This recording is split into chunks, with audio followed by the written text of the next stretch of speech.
At least எப்படி இருப்பாங்கன்னு describe பண்ணலாம்ல.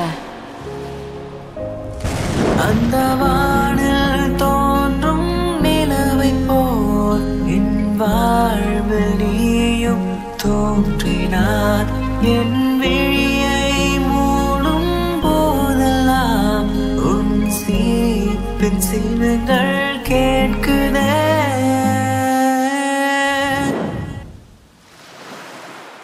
உங்களை விட்டுட்டு போனவங்க மேல எதுக்கு இவ்வளோ காதல்? அவளை பத்தி டிஸ்கிரைப் பண்ண அவ்வளவுதான். இதுக்கு பேர் தான் காதலா? இல்ல, இதுதான் காதல்னு சொல்லுவாங்க.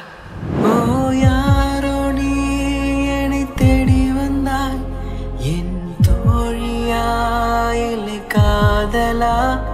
பெண்ணே நெற்றி பொட்டில் என்னை சேர்த்து கொண்டாய், என் காதல் சொல்லும் முன்னே விட்டு சென்றாய்.